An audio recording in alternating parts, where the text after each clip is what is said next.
search of lost time. Before anything, I want to thank the Proust Center for giving me this opportunity to do this presentation this evening. This June marks the 50th anniversary of the Stonewall Rebellion, wherein members of the LGBT communities stood up against millennia of oppression and said out loud and proudly, "Enough. We are human beings. We deserve respect and civil rights." I offer my talk today in celebration of 50 years since Stonewall. One might ask, what does Proust have to do with Stonewall? His magnum opus, all 7 volumes and then some, are not just brilliant fictional depictions of a time and place, but also reflect how desire and sexuality were enacted in those times. The focus of tonight's talk includes a contextualization of sexuality and desire, wanting, longing, in those times, within a historical, philosophical, medical, psychological, and literary trope prevalent in Proust's era. Benjamin Taylor, in his book Proust, The Search, written in 2015, suggests that for our protagonist, Marcel, the fictional one, and perhaps the author as well, there were 2 driving forces guiding him in this coming-of-age story, or Bildungsroman: the quest for status, or more precisely, social climbing, and of equal weight, if not greater importance, his pursuit of love. In fact, Marcel's quote-unquote sentimental education can be seen in his introduction to various ways one loves: longing, possession, merging, obsession, and so forth. In his journey, he also encounters what Oscar Wilde called, quote-unquote, the love that dare not speak its name, homosexual and lesbian desire, Sodom and Gomorrah. How is homoeroticism portrayed by Proust? Is it an accurate depiction, an act of his imagination, a reflection of himself? At this point, I would like to put those questions on hold and come back to them later in my discussion. What I think would be most illuminating as we move forward is for us to look at how homosexual and lesbian desire was understood in the Proustian era. Let us begin with biblical and philosophical antecedents. Now, I want to just add that whether Proust believed in these biblical ideas or not, the fact is that these discourses were prevalent as religious discourses in that society, as they are today, and we're going to come back to that point when I get closer to the end of this essay. Let us begin with biblical and philosophical antecedents, beginning with Leviticus. How many people know Leviticus from the Old Testament? Okay, Leviticus reads, "You shall not lie with a male as with a woman. It is an abomination." Leviticus 18:22. "If a man lies with a male as with a woman, both of them have committed an abomination. They shall surely be put to death. Their blood is upon them." Leviticus 20:13.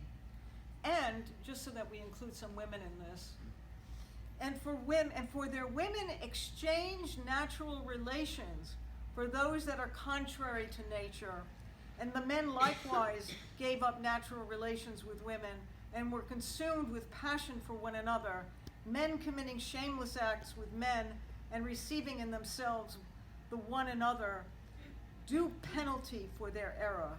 This is in Romans 1:26-27. So we clearly get the picture from a Judeo-Christian standpoint that same-sex erotics was a sin, and sin meaning off the mark. That is the definition of sin. Living off the mark, living off the straight and narrow road, so you're off the mark. A deviation, and clearly not kosher. The religious position bolstered the dominant heterosexual normative, whether religious or not, that homosexuality was not acceptable, not normal. Philosophical antecedents. In Plato's Symposium, Aristophanes offers the following explanation about sexuality and desire. Now, I've written this kind of like a fairy tale. I would have written Leviticus the same way, but I didn't want to offend anyone here. Okay, this is Plato's Symposium and how the sexes became the sexes according to Aristophanes. Once upon a time, there were three kinds of human beings. Male, descended from the sun; female, descended from the earth; and androgynous, with both male and female elements descended from the moon. Each human being was completely round, with 4 arms, 4 legs, 2 identical faces on opposite sides of a head with 4 ears. I can't even visualize this. And all else to match. They walked both forwards and backwards and ran by turning cartwheels on their 8 limbs, moving in circles like their parents, the planets. Unfortunately, Zeus felt threatened by their godlike abilities and split the pairs in half as punishment for their competing with him. Jehovah did that in the Garden of Eden. But women, that's a whole other talk. Once divided, there emerges the longing for the lost other. Is the origin of our desire for other beings coming from this desire for the lost other? Those of us who desire members of the opposite sex were previously androgynous. This is a very different conceptualization of androgyny from the contemporary notions of androgyny. Androgyny today corresponds with the idea that there is masculine and feminine characteristics in each of us. Here, heterosexuality was considered androgynous, which is kind of interesting and very different from today. Whereas men who desire men and women who desire women were previously male or female. So in the Greek world, masculinity and femininity had to do with same-sexness, different from today. Different conceptualization of the masculine and the feminine, whereas the androgynous is actually opposite that. When we find our other half, we are lost, quote unquote, according to Aristophanes, lost in an amazement of love and friendship and intimacy that cannot be accounted for by a simple appetite for sex, but rather by a desire to be whole again and restored to our original nature. Our greatest wish, if we could have it, would then be for Hephaestus to meld us into one another so that our souls could be at one and share once more in a common fate. Okay, here we have a very interesting concept of love and desire. A concept of merging, a concept of looking for one's soulmate, looking for one's other half. What's also interesting about the Greek conceptualization of gender and the sexes is that their explanation of sexuality is benign and does not talk about sin or the concept of abomination.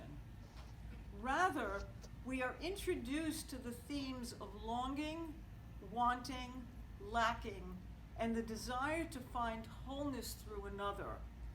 These are major motifs in Proust's writings. So if we were going to look at Proust, and for those of you who are reading Proust now or have ever read Proust, he, in some way, we can draw much more of a line with Proust to Platonic conceptualizations of love. And if we were looking at the explication in the Symposium on love, we would get ultimately to a much more spiritual place around what love means and what real love is about, which is perhaps implicit in Proust. That's a whole other paper one can really look at.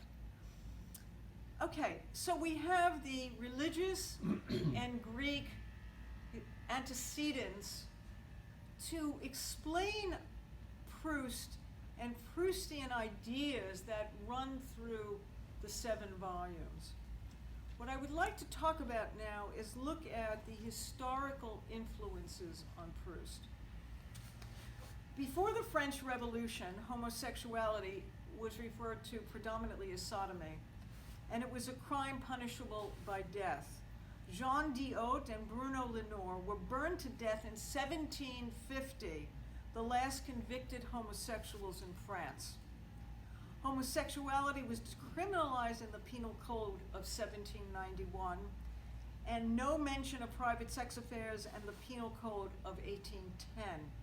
However, homosexuality and cross-dressing by women or men were seen as immoral, and LGBT people were often subject to harassment under various laws involving public morality.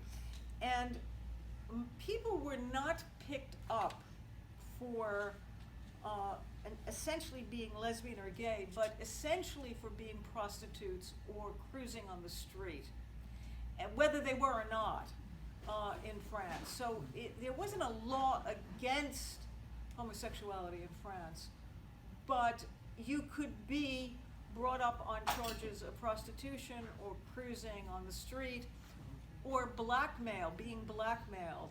That was an enormous issue in France and an enormous issue in Germany, which we're going to talk about. Okay, so what we see in the historical antecedents that I just discussed is a merging of religious and moral issues, with the result that homosexuality now was not just a religious issue, but it was a criminal issue. It merged with criminality. Okay, Oscar Wilde. The trial of Oscar Wilde in 1895 and his conviction and prison sentence for gross indecency sent shockwaves across the LGBT world. One must surmise that Proust read and spoke about the trial with friends and associates. Wilde's trial reconfirmed the dangers of outing oneself. For most LGBT people, this signaled the need to hide yet further in an even deeper closet. Now, William Carter, in his book, Proust in Love, talks about whether it's true or not, an apocryphal story. I don't know if it's true. I don't know if William Carter knows if it's true, that actually Oscar Wilde had dined with Proust and his parents, and that Wilde ended up fleeing the Proust household because he found the furniture an abomination. Okay. Now I want to get to the meat of this discussion. And that is the medical and psychological theories of the times.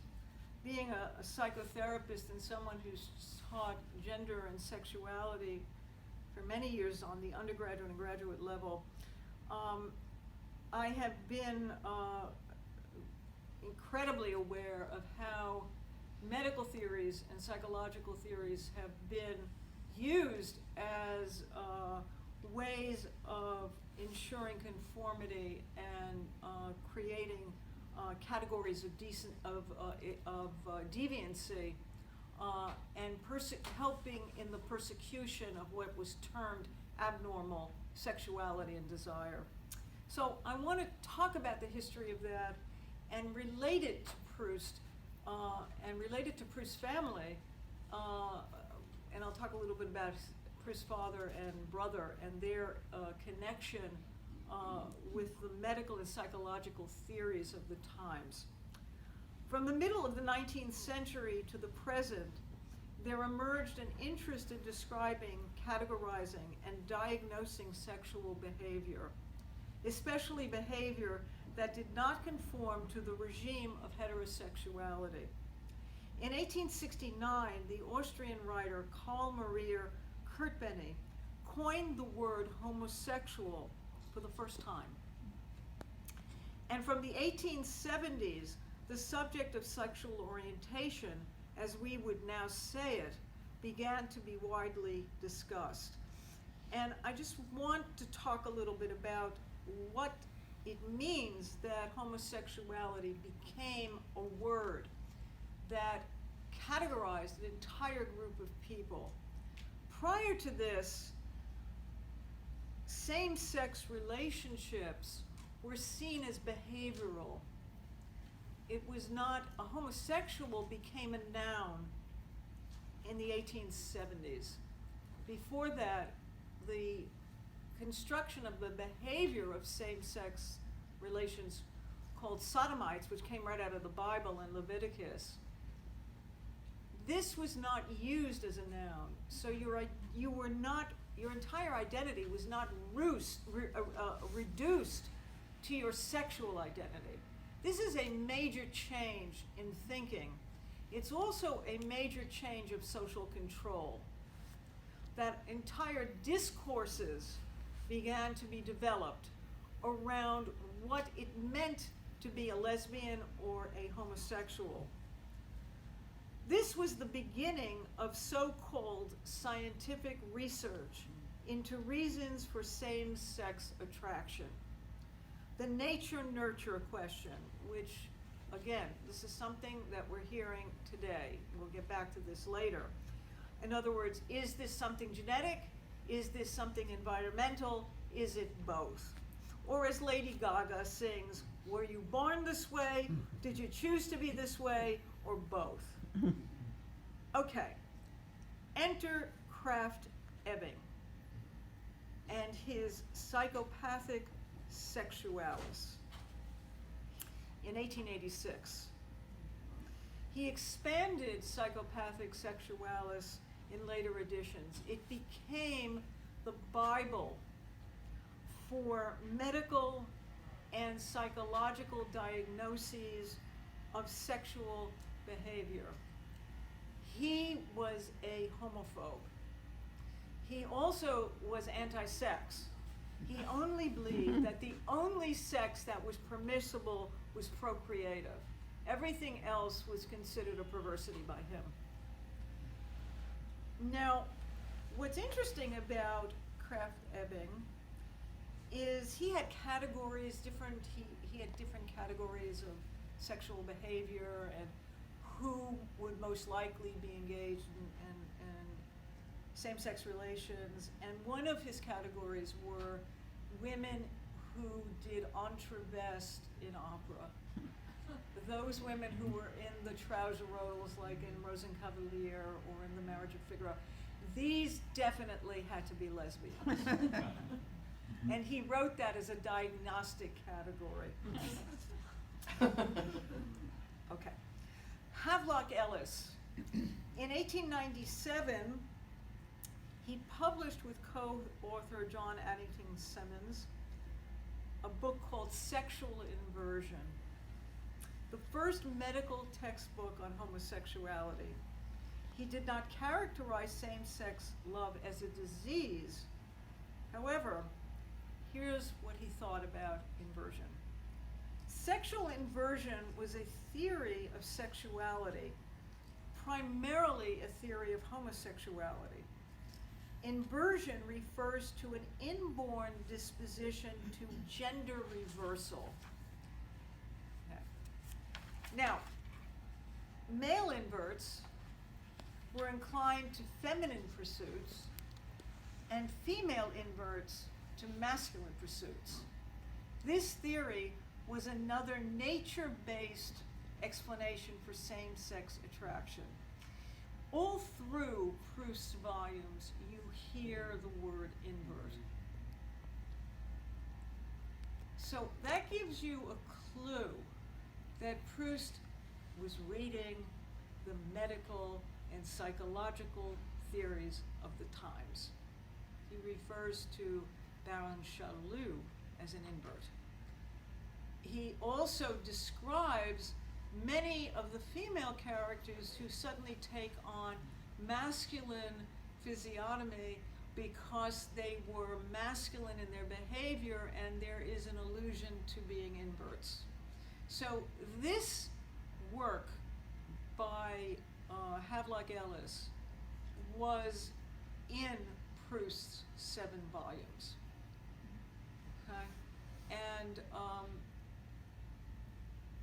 no one really has talked about the relationship of Proust to the medical profession and what he knew about that, but he knew a lot. And in Sodom and Gomorrah, particularly in Sodom, you have a diagnostic botanical of various sexual behaviors of what he would term male inverts. Okay, we'll get back to that too. Freud. Now, according to Anke Mulstein, Proust did not read Freud. And Freud did not read Proust. Now, this is absolutely kind of fascinating since they were contemporaries. They were writing at the same time. And frankly, I have a very hard time believing that Proust did not read Freud. Okay, I could more readily believe that Freud did not read Proust because he did not read a lot of novels. He was not that interested. Okay. Freud's ideas about homosexuality were circulating, and he had some radical notions about same-sex orientation. Freud believed that all humans were bisexual, by which he primarily meant that everyone incorporates aspects of both sexes. So he's talking about our conceptualization of androgyny today, different from the Greeks, but this is a more contemporary notion of androgyny. And that everyone is sexually attracted to both sexes. He actually said that. In his view, this was true anatomically and therefore also mentally and psychologically. Heterosexuality and homosexuality both developed from this original bisexual disposition. Freud wrote in a famous letter to a mother inquiring about helping her homosexual son, quote, "What analysis can do for your son runs in a different line. If he is unhappy, neurotic, torn by conflicts, inhibited by his social life, analysis may bring him harmony, peace of mind, full efficiency, whether he remains homosexual or gets changed." For Freud, there was a psychological and biological component to same-sex attraction. Now, what I want to point out here that's very, very important. Freud did not believe in conversion therapies. He never believed that you could change if you were either a lesbian or homosexual or gay man. The theories that embraced this idea of change came later with Neo-Freudians and had nothing to do with Freud. Okay? He was quite a radical thinker, and what happened later on had much more to do with the exile of many psychiatrists from Europe, from Austria and Germany, who came to America, and they needed to become Americanized, and what was acceptable in Europe was not acceptable here in terms of sexual orientation. And this influenced, and they began to find reasons why this was abnormal behavior, which coincided with American conceptualization of homosexuality. But Freud himself never believed in conversion therapies, and I think there's a very, very important point to be made. So his ideas were floating around. Now we come to someone who actually, it is believed, Freud's father and brother, they were both doctors, and they were both involved in Proust, and they both were involved in studying intersex individuals, and were very up on the work of the famous German sexologist Magnus Hirschfeld. And his contributions, we could have an entire lecture upon about his contributions, but I will get briefly into this and also talk more about how I think Proust had discussions with his brother and father around much of this material, and that got brought into the volumes, the work. Magnus Hirschfeld was a German sexologist who did pioneering work on understanding human sexuality. He advocated the decriminalization of homosexuality and the revocation of paragraph 175 of the German Penal Code, which was not actually revoked until the 20th century after World War II. And sadly, many men who were sent to concentration camps as deviants under paragraph 175, when they were liberated after the war, were then rearrested again under paragraph 175 for being homosexual in Germany. Hirschfeld believed that sexual orientation was innate and not a deliberate choice, and he believed that scientific understanding of sexuality would promote tolerance of sexual minorities. His research was guided by empiricism and activism, by the belief that the sexual ideology of heteronormativity, of Judeo-Christian civilization, obstructed our understanding of sexuality and to the reform of laws and practices that regulated it. He could be speaking of now. He probably, Proust's father and brother were in contact with him and knew a great deal about the work of Magnus Hirschfeld. The other thing is that Proust's father wrote a book on neurasthenia, and having a rather neurasthenic son, I am certain that Marcel read his father's book, and much of the depictions of the neurasthenia of the Marcel of the book was influenced by his father's discussions of neurasthenia. The origin, according to his father, of neurasthenia was excessive masturbation. That which was also believed to be true in those times, and is also basically, if you read Swann's Way, and those of us who read it together know what happened around the trees.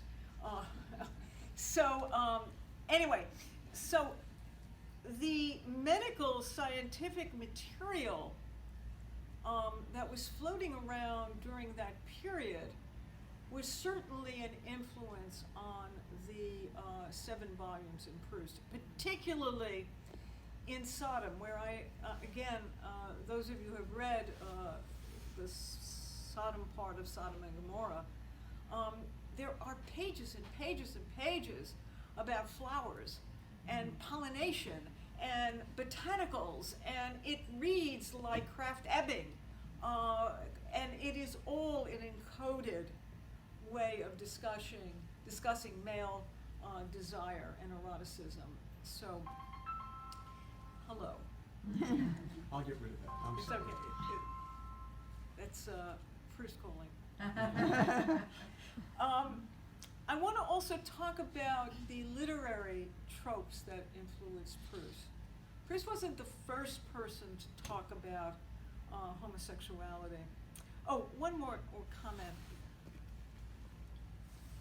Cassandra Langer and I did a talk here a few months ago on lesbians in Proust's work. And I refer you to a video that's available via YouTube on that entire talk under the channel that we have, which is Kulture-Re-View. Kulture-Re-View. It's Kulture hyphen RE hyphen VIEW. So you can get the whole talk there. Proust didn't know a lot about lesbians, so when he gets into Gomorrah, it's not exactly, he doesn't spend the kind of medicalization that he does with gay men. And you can get a whole reading on that in that hour video. So let's get to the literary tropes.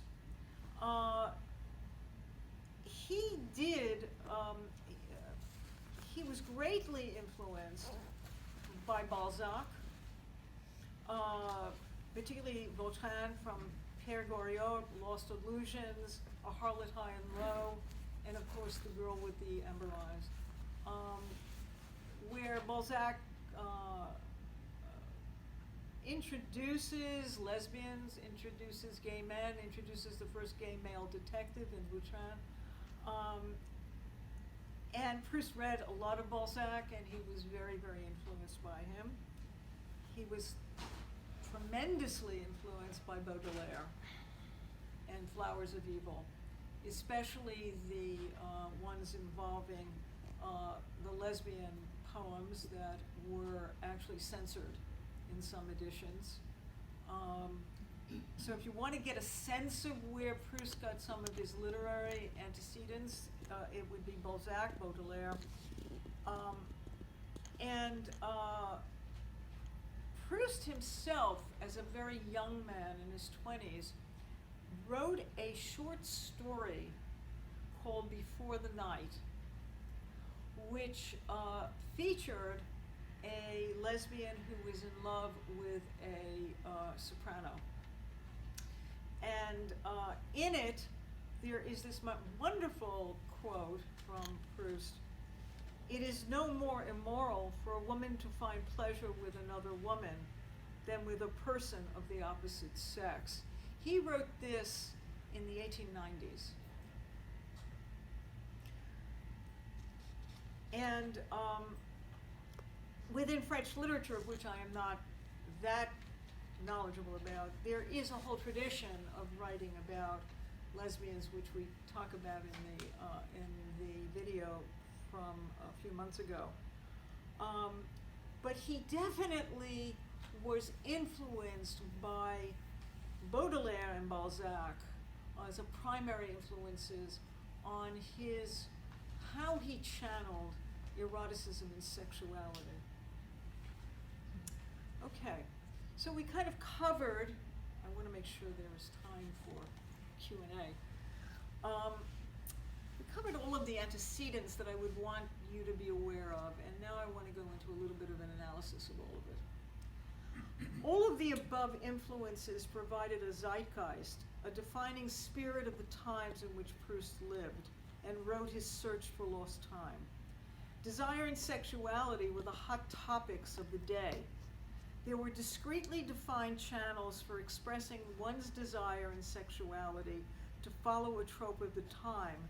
There was the normal way of heterosexual desire and the invert's way or homosexual way of channeling one's desire and sexuality. Proust introduces us to same-sex desire and sexuality from the onset in Swann's Way, when we can encounter Mademoiselle Vinteuil and her lesbian lover. Again and again, we encounter references to inverts and sexual inversion, starting with Volume 2, Within a Budding Grove, from the bellhops in the hotel to, of course, the penultimate of Proust's inverts, Charlot. Marcel, or is it Proust's portrayal of homosexuality in the section Sodom of Sodom and Gomorrah, is reminiscent of a botanical study. A protagonist attempts to categorize and name all the different species of inverts he encounters. In his Gomorrah section, he has a much more difficult time depicting lesbians from within their subjectivity. His invert theory doesn't really work with them. André Gide, and most recently Edmund White, have criticized and questioned Proust's portrayal of LGBT characters in his books. Gide, quote, disliked the fact that Proust never acknowledged his own homosexuality in print, and that he disparaged homosexuality in his fiction. Gide accused him of committing, quote, unquote, an offense against the truth. And what was that truth? Proust was closeted, yet unaware that everyone knew he was homosexual. Edmund White wrote, at the time that Proust was eager to make love to other young men, he was equally determined to avoid the label homosexual.